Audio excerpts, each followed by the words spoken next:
Hello guys! Magluluto ako ngayon ng ginisang pitsay na may tofu.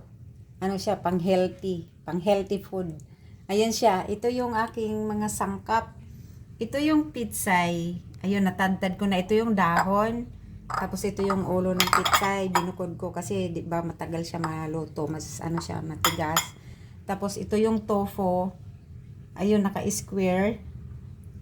Tapos, mamaya, piprituhin ko yan bago ako gisa ng pitsay. Tapos, meron akong oyster sauce.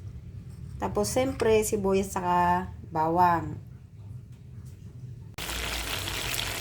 So, ito na guys. Ito na yung tofu.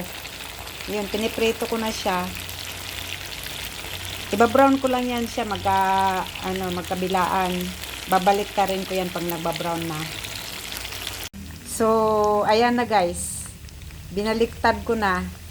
So, dapat ganyan ka brown. Ito na siya guys. Natapos ko na ang pagprito. So, magluto na ako guys. Ito na yung aking kasirola or teflon. Ang tawag nito, kawali. Ayan, ito na yung aking kasirola. May mantika na siya. Mainit na. Ilagay ko na ang bawang.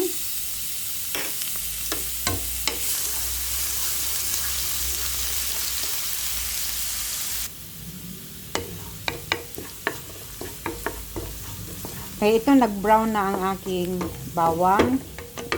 Isunod ko na ang sibuyas.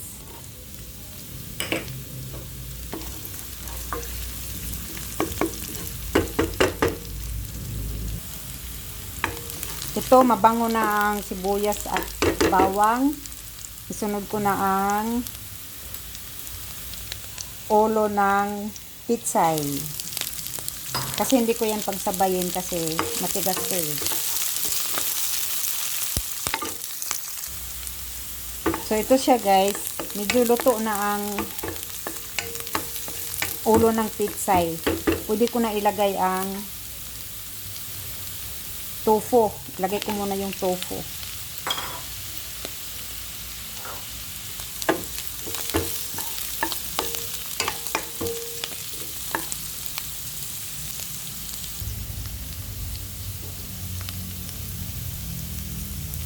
Lagyan ko siya ng konting asin. Hindi ko na siya kailangan lagyan ng toyo at saka yung cubes or chicken cubes, nor cubes. Hindi ako maglalagay ng ganun kasi malasa naman ang oyster sauce. Masarap ang oyster sauce eh. Oyster sauce sapat na.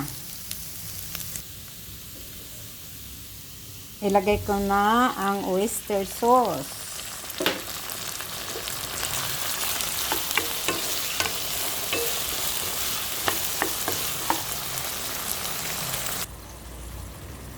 So, ito na siya guys. Kung nakikita nyo po, ayan o. Meron siyang kunting sauce kasi naglagay ako ng kunting tubig. Kasi yung lagayan ko ng oyster sauce, inanlawan ko siya ng kunting tubig. So, ngayon, masarap na yan. Hindi na ako kailangang magdagdag ng pangpaalat kasi sapat na.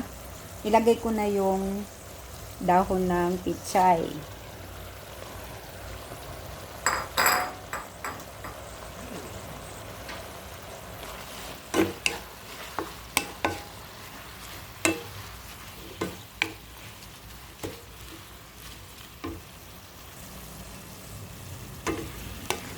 So, ito na siya guys.